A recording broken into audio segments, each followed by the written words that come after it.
Hello, everyone. We're going to hang tight for a few minutes as people are getting on. So we're set to start in a few minutes. And if you are new to me, welcome. I'm Mary, and I created Runners Tune Up. It's an online program. Today we are doing live Q&A. So if you have questions about training, how to get started, whether you're a walker or a runner, if you have questions about your body, about posture, about breathing, you are welcome to send in those questions. So, excuse me. So when you get to the page, runnerstuneUp.com/Q&A, when you get to the page where we are streaming live, if you scroll down below the video, you'll see the chat box. So go ahead and if you're arriving, type in your name, where you're from, and we're just going to hang for a few minutes and let people arrive live. So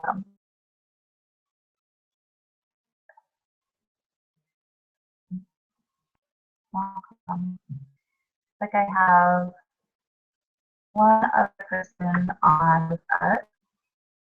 Just say, hey, let me know who you are, if you don't mind. I know that I just got done with a private client as well that I'm popping on, so hope you're coming on with us as well, Shannon. So a little action about me personally and Runners Tune Up, how the program got started, and then we're going to get into a little bit of movement. So Runners Tune Up was born back in 2014. It was actually the week of my birthday, and I had this kind of night stroke of genius where I said, I want to work with runners. I create a program for runners.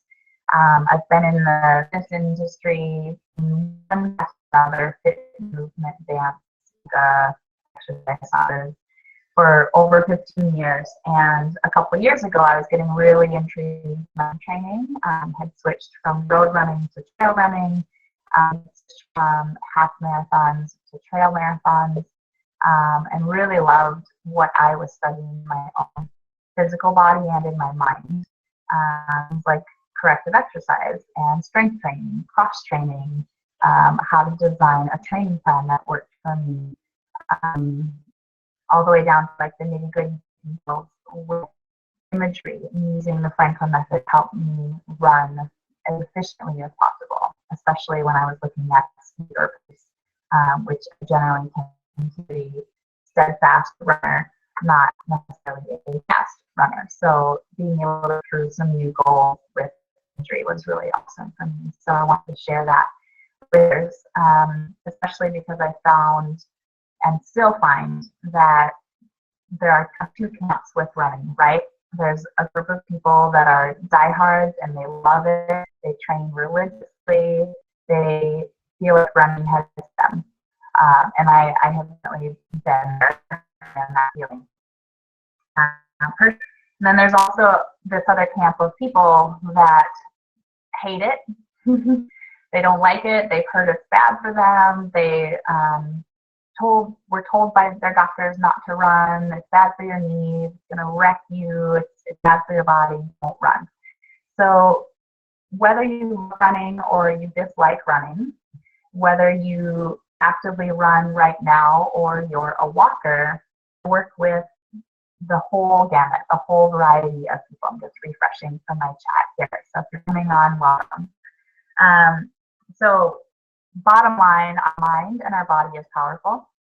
And if we actually understand how we're designed to function, we can function better, right? If we understand how to run the dishwasher, we can wash our dishes, right? And it's efficient. We can just set it and forget it. The dishwasher does its thing. It's kind of the same thing with our bodies and our brains. It might take a little bit of conscious learning to understand what's happening in the pelvis, how your low back works, and how to help it work better or feel better, right, while you're running and after you're running.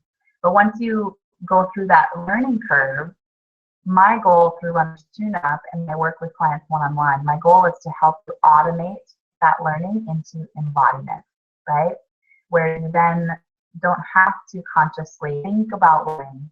as much anymore.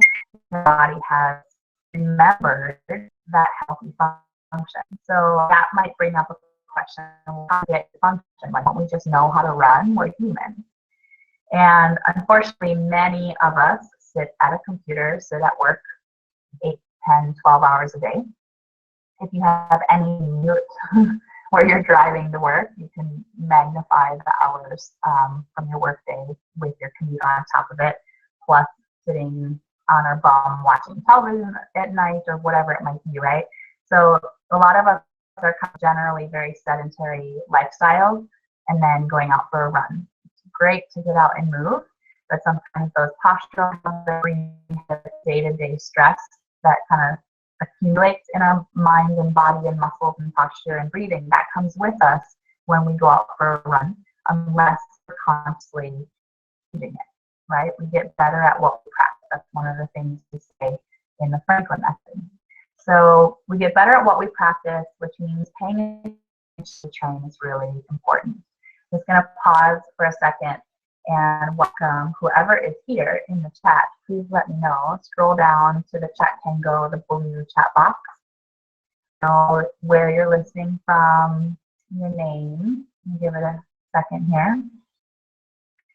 And I'm going to check in with my Facebook group as well and see if anyone is there wondering how to connect with us.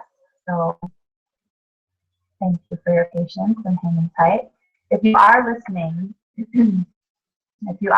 and you're in the chat, please let me know you're here and give me a question and or a part of your body that you would like to move and prepare for running.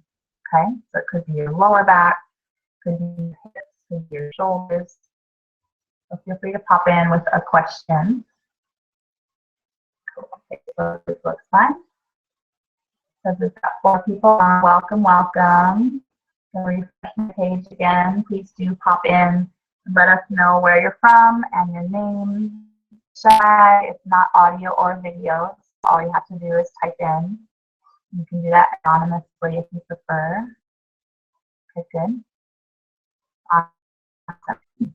So that's a little bit of my work. Again, in a nutshell, Runner's Tune-Up is to help people with body power and strategies to improve efficiency, improve our as we're out on the trail. The moment-to-moment adjustments that we do for ourselves, that's what my work is about. I love teaching people so that it's more empowered, more intelligent, and going from something new in the body versus just picking up your shoes, going out for a run, and whatever patterns you're practicing, whether they're healthy or not, you're just repeating those, right? Stride after stride after stride, repeating whatever habits are present in your body or your breath from your workday. We're going to do a little bit of a warm-up together today to help you get into healthy embodiment. We'll give you an actual experience of that. So it looks like we have about 5 people on. Well done. Feel free to pop into the chat. Let me know your name, where you're watching from. Welcome, welcome. And again, this is a little bit of a webinar where primarily you are designing the content. So I want to hear from you. I want to see in the chat box what your questions are about training. So maybe you're a walker or a runner that's getting started and you're not sure how much to train, how often, what kind of shoes to wear, how do I breathe, what do I do if this part of my body hurts during or after a run walk. So feel free to pop in questions there. Excuse me. And also, if you have questions about the live online program, we opened for enrollment about a week ago. We have 8 or 9 people ready, and enrollment will be open until May 7th.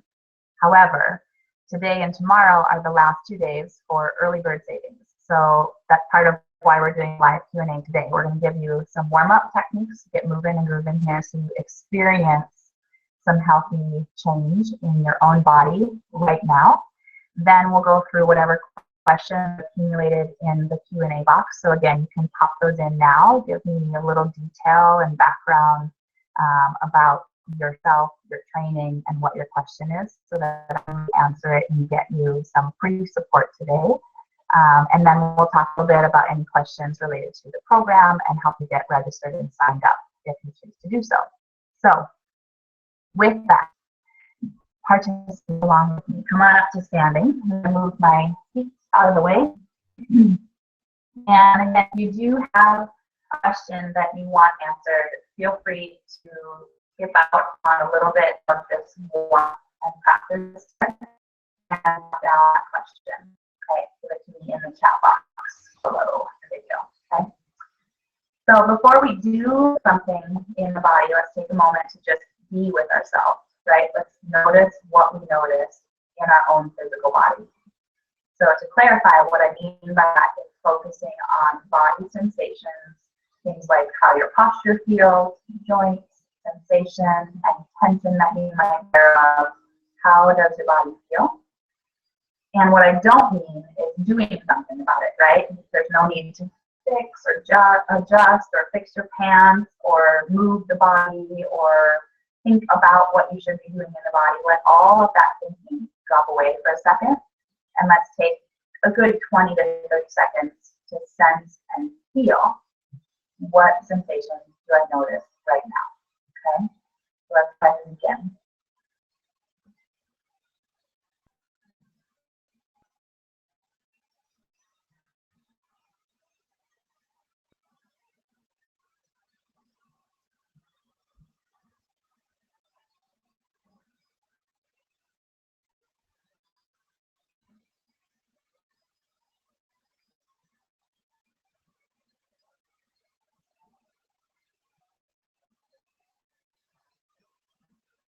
That if you close your eyes to do that and go when you're done. So how did that go? How did you? Were you fully present, really in your body the whole time? Or was it really hard to focus in and just stop and feel and notice? Maybe it was difficult and you felt distracted by other thoughts, other things going on in your mind. And for a lot of us, probably somewhere in between, right? Completely normal and natural. But this is the first fundamental skill of any training program out there. How well can we focus our minds, our brains, to actually have an experience in our body? Fundamental skill number one. Can we actually pay attention?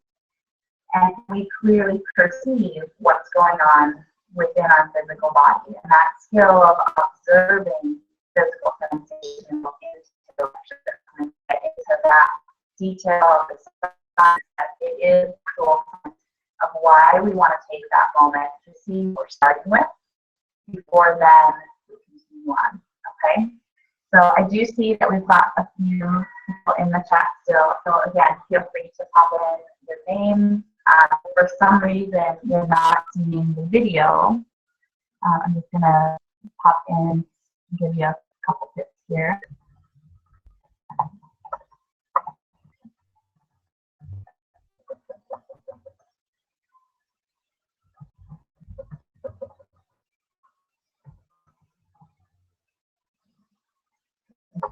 Now we had a couple last time that were clicking through to YouTube to see the live stream. So if that's you, if for whatever reason you're not able to see what's going on in the screen, feel free to pop through, click on the video, and link through to YouTube. You can do that way, and also refresh the page.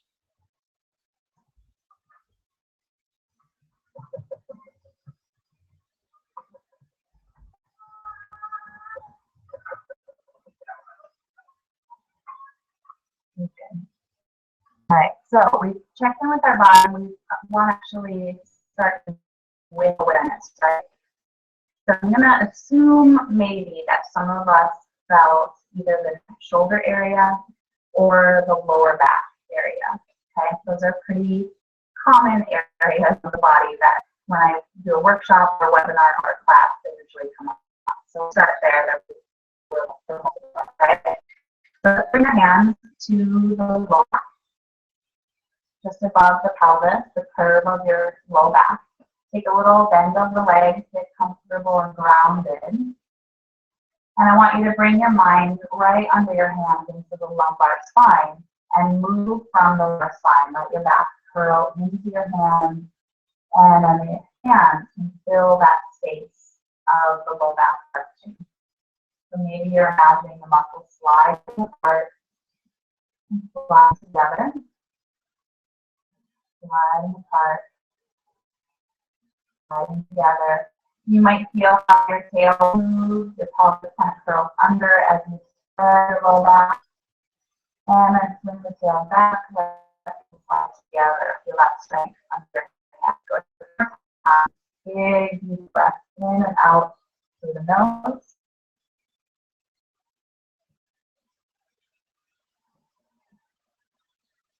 And then finding neutral. Go ahead and move side to side. So one hand sweeps up and then the other.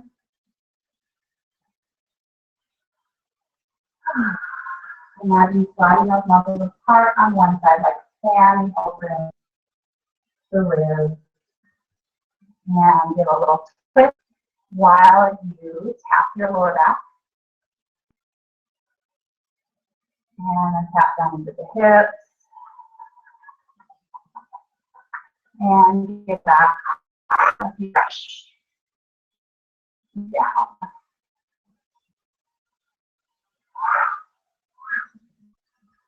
So standing for a moment, I want you to feel and notice what's going on in your posture now. Maybe you can feel a slight difference in the quality of how your back feels, especially into the legs and lower body. You might feel more grounded. Some of you might feel taller, longer, lighter. Might feel warm, reserved, comfortable. Really, really, again, take it in with your awareness. Pay attention and spin with a positive change.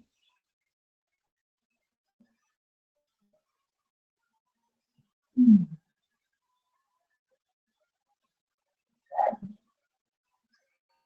Your eyes to do that, go ahead and blink open. So before we do our next technique, one more time, I'm going to ask you to pop into the chat. Let me know if you can, please. Give me a little feedback. Yes, I can hear you. Yes, I can see you. If you can hear me and not see me again, refresh your page. You can click through to YouTube and the video there, or right on the Google Hangout page if you can get that going.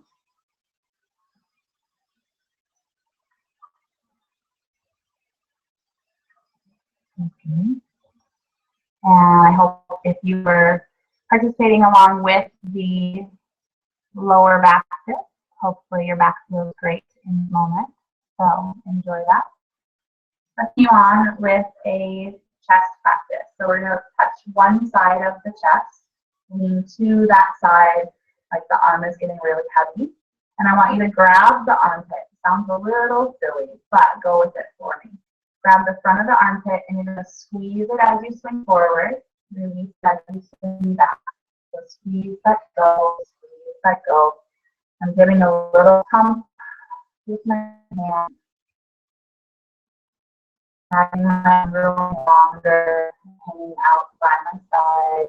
My hand is brushing the floor, like if my arm was a big rope, braided rope with a tap at the bottom. My hand is brushing the floor.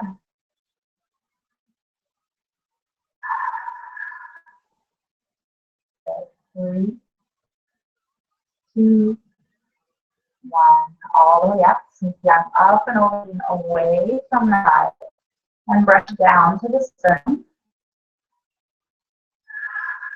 Go ahead and circle that top hand. And all the way to that same side. A little shake. Last little squeeze. And then brush down.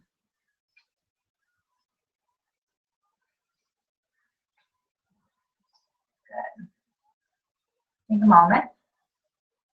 Now comparing the two sides of the body, maybe you feel a pretty dramatic difference. I know that I do. But more importantly, can you discern, do I feel a difference that side, right side.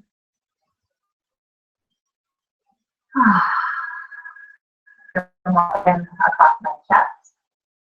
My arm feels longer on that side. Actually feels longer and more relaxed, taller on that side. And if you check movement, you might notice it's easier to move the shoulder, smoother, easier. Good. Weird techniques, maybe. If you've never done Franklin method before, it might seem silly. But again, we're kind of hijacking into our programming. We're talking to our brain and nervous system by using touch, movement, and imagery. So if you've ever had tight muscles, like if you bring the hands together, that's a tight muscle. And you just feel tightness, tension, sensation in that muscle. Why on earth would you try to go stretch it and stretch hard, right? You're just fighting against the message in the nervous system that's saying be tight. Okay, so we're actually reprogramming. We are sending a new message to those muscles and from those muscles back to our brain. All is well. We're moving again. Thanks so much for paying attention. Okay, so rather than stretching where you're tight, often those tight areas really need movement, attention, lubrication, proprioception. They need a practice to remind them how good they can feel. Okay, let's do the other side. So bring your hand to the other shoulder. Lean to that side a little bit, like the arm is really heavy. And you're going to squeeze when you swing forward, release when you swing back. So squeeze, let go, squeeze, let go. Pumping from the legs. So I'm getting a little bounce from my legs, like I'm pushing from my feet. Sliding shoulder blades smoothly. Maybe the arm is a tube of water and it's spraying water on the floor and the wall behind me and the wall in front of me and spraying you with water. My arm getting longer. 3, 2, 1. Sweep all the way up. Up you go. Let go of the squeeze and give a brush. That's sternum. And circle the hand. Couple brushes. And drop all the way back to that side. Give a little shimmy and squeeze just to shake it out. And then brush all the way down.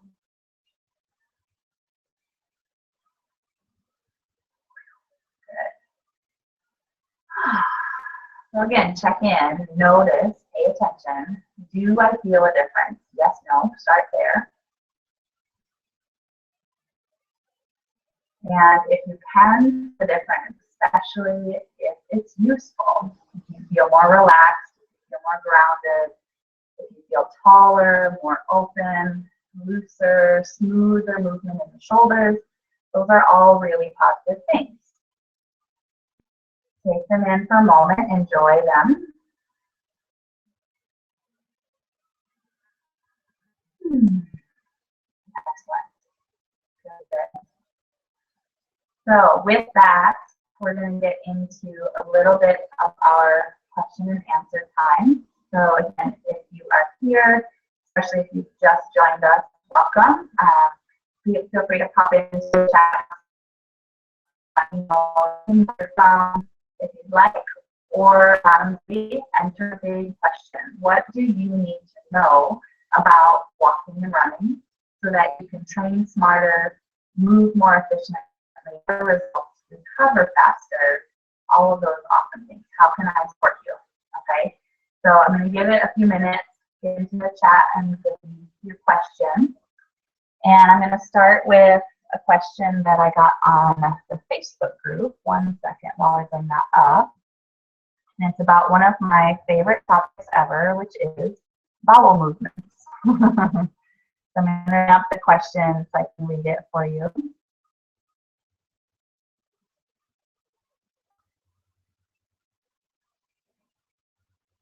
And you're also welcome to get into the chat and let me know how it felt for your body to do the lower back practice and to do the shoulder and pec squeeze with the arm swing. I'd love to hear how you describe the result, how you describe the change that you feel in your body from that practice. So we'll give it a minute into the chat. Feel free to pop in and give me your responses from the practice or the questions that you might have. I'm just going to refresh the chat on my phone. So I have a question from a woman, and that's enough detail. We'll keep it anonymous. I hope that you plan to include somewhere some discussion on safe eating habits before a long run. And this is all like capitalized, like a very important title, safe eating habits before a long run. I thought I had this pretty well dialed in, but I find that lately, question mark, is it aging, question mark.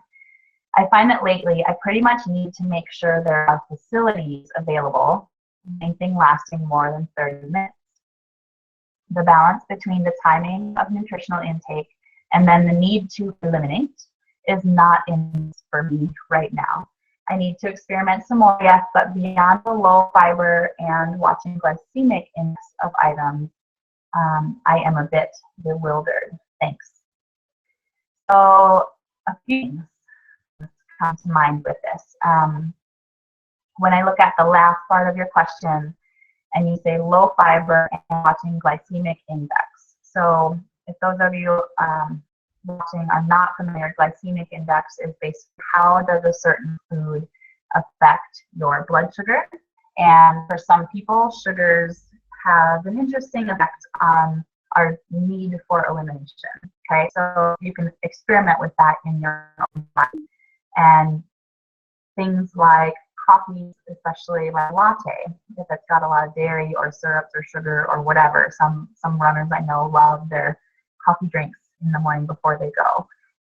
Another example would be simple sugar cereals, so more of kind of like your kids' cereals, sweeter cereals that are very easily digestible, could be higher in sugar, could cause some issues in your gut. Things like baked goods, muffins, pancakes, waffles, even toast, unless it's maybe paired with like an almond butter, peanut butter, something like that to help kind of sustain you and not spike the glycemic index in any way. That could all be part of your exploration. For me, I personally do pretty well with high fiber, although I need more time to digest those things. Like oatmeal, and if I'm going to do oatmeal, I have to have it probably a good 2.5 to 3 hours personally before I go for runs to feel like it's digested enough, that it's not just sitting in my stomach, up in my ribs, in my stomach, not my gut stomach, right? So high fiber will need more time before you get out and want to really vigorously work your body. So in terms of elimination, there are a few things that prompt peristalsis. So peristalsis is the natural movement of our bowels, natural movement of our gut. And the three things that prompt that process to get moving are waking, eating, and so if you're an early morning runner, you might get into the habit of, fortunately, getting up either a little bit earlier or going a little bit later for your run work schedule, giving yourself enough time between waking and or eating to then have your bathroom process before you head out on the trail, okay? So giving yourself a buffer time from waking and eating, as well as what you mentioned in terms of what types of things that you're eating, okay? Coffee, in some of the recent more research that I've read, it's not actually the caffeine from coffee, but some other compound in coffee that for a lot of people will initiate peristalsis. It will be pretty immediate for people. Coffee, bathroom, and then they're set for their run. But for others, you know, it may not either happen that quickly, or if you're not really accustomed to what it does to your body, I'd say just pass on caffeine and or coffee in the morning before you head out for a run, okay? The last bit that I want to send out as an answer to this question, the last little detail is, this is kind of a mind-body pattern or a stress-triggered sort of pattern. Of course, the more it happens, the more anxious we can get about it. Oh, shoot, is it going to happen again? Am I going to have to crap again? Where's the bathroom? How do I plan my route, my run, so that I know I have access to a facility? So as much as possible, using techniques like breathing, like meditation, positive affirmations, mantras, really setting yourself up for as relaxed as you can have, right? Yes, running revs our system, revs our nervous system, gets us moving and grooving and challenges our system. But if we can meet that high capacity of performance with calmness and with healthy eating, that can often help offset some of this, okay? A little bit of a side door entry question also could be breathing. Runners Tune Up program, we have 3 meditations included in this super intensive, amazing online program that somewhere around 30 people have participated in already. And we have, again, about 8 or 9 people joining us. Early bird ends tomorrow. Those 3 meditations, as well as some of the fun sheets and PDFs that you get when you enroll, talk about breathing. They talk about the nervous system. So if there's any amount of stress or overtraining going on in your system, physiologically, hormonally, etc., that could be related as well. Many of the kind of modern gut or bowel issues, yes, constipation, diarrhea, in general, irritable gut. A lot of those are triggered or worsened by our response. So again, kind of check out what's the pace of my overall life and how might that be affecting how I feel when I go out for a training run. Okay, so I hope that helps for this connection to me as a private message on Facebook. You're welcome. Let me know how those tips work and if you need more detail. And we're going to close that one out and move the chat. Okay. I also had a question, more logistics question about the program itself. Skim through very quickly what is included in the program to clarify that for anyone that needs that clarified, and then get into the other nitty-gritty logistics. Okay. So again, Runners Tune Up, it's an online program. As of this year, with the upgrades, updates and upgrades that I've made to the program, you now get lifetime access. So the questions like, I'm busy, I don't know how I'm going to fit this in, I don't know if I can start right now, when does the program start? Those questions, put them at ease, because you enroll and you have lifetime access to this program. So the videos are there, the PDFs are there, you can log any day, any time, and access the materials when it works for you. That's the beauty of it, the convenience of it being an online program. We do have 3 live support calls that will happen for people that are enrolled in the program only. And those are coming over the next 6 weeks or so to help you get started, help you work through the course. And the questions really, they'll come from the course, right? As you go through the materials and you do your videos and you try on the workouts, the practices, questions will come up. Yet, ideally, all of you are training already, right? This is something that you're implementing into your current fitness program. It isn't necessarily just an additional thing where if you're busy, it just feels something else that's not going to get done, right? This is to support you in the training that you're already committed to. A lot of the strategies are used in the moment as you're warming up for a run, 5 to 8 minutes. As you come home for a run, another 5, 8, 12, 20, you decide how many minutes for your cool down and dynamic flexibility, and maybe some restorative time with a meditation. So again, it's built into your life how you decide is best for you. Minimum amount of time, I'd say plan on between 10 to 20 minutes per day. 10 to 20 minutes a day. Take a breath. If that sounds like a lot, take a moment for perspective. We've got 24 hours, we all getting 24 hours in the day. Yes, some of us have different responsibilities, but I believe that every one of us can take that much time for ourselves and really to ask our bodies to perform at a high level, to be able to train well, recover well. We require that. We require that time as human beings to be, not simply always doing out in the world for others, right? This program is reconnecting to ourselves at a deeper, higher level through imagery, through mind-body strategies, movement, and stillness, okay? So for some of the people that have reached out to me and said, I'm not motivated, I'm not inspired, I'm not training and moving as much as I want to be, this program can inspire you to do more and move more. Absolutely. For those of you that are go-getters and you're on the spectrum, you're always training, you're always pushing, you're always busy on go more. This program might help you to slow down when you need to slow down and understand the signals that you're getting from your brain, your body, your energy, how you feel on any given day, and make those fine-tuned adjustments to your training so you can train better and train longer, right? I want my body to last until I'm dead and gone and be able to perform at my best, which is longevity, right? Longevity is supported now by our practice of movement and efficiency.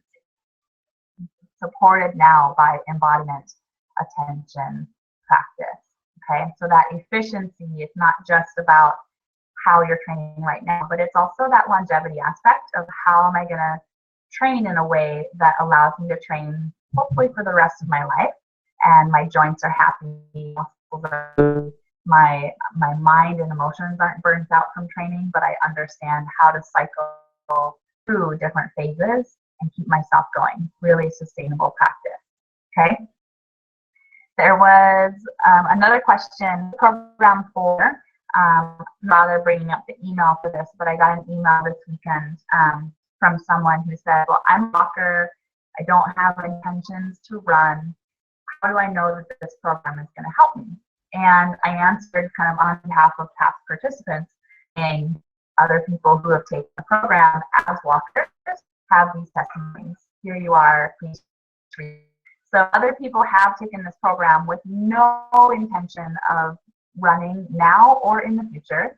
They're committed to walking as their practice, and they're still seeing results. They're seeing benefits of understanding their body, being able to train, yes, at a higher level, quickening your pace, moving better out on trail, even going from pavement to trail and trusting their agility, trusting their ability to navigate new terrain, right? And that challenges our body and it challenges us in positive ways like new adventures, right?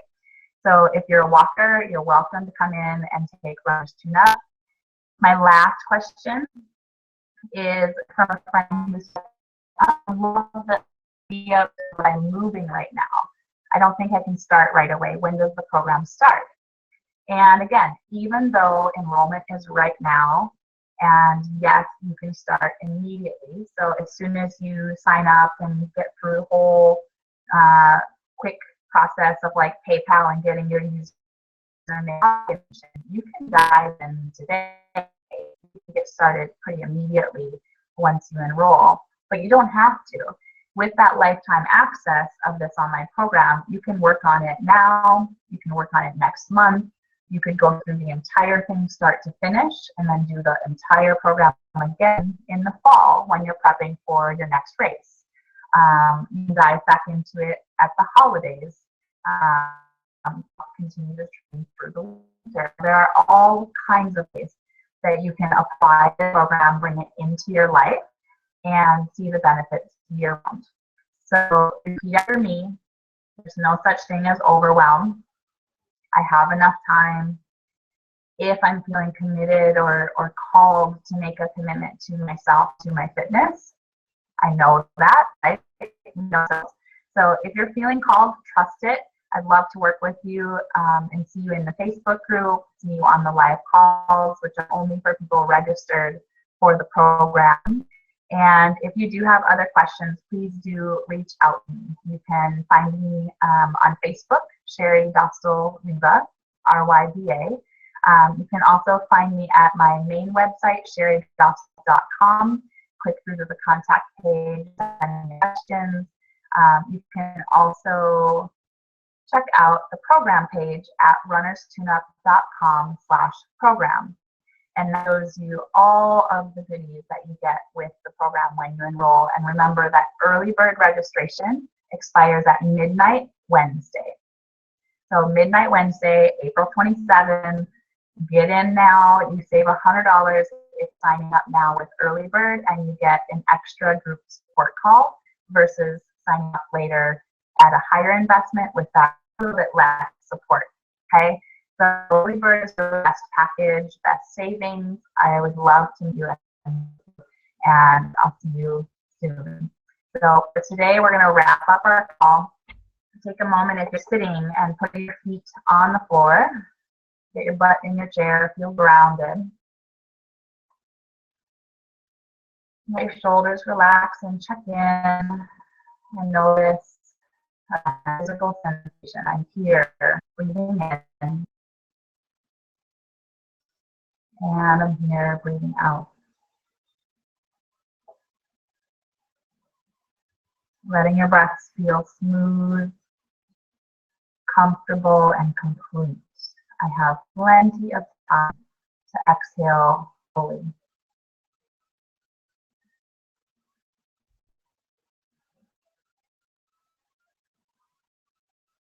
Good. If you'd like, hands can come together at the heart space. Big breath in through the nose. And big sigh. Good. Thank you all so much for checking in and joining me today. I hope the practice and the Q&A was helpful. And again, Runners Tune Up, the online program, is open now, runnerstuneup.com/program. And make sure you get in this next 30 hours or so before the early bird expires. So reach out if you have more questions, and I'll see you soon. Bye.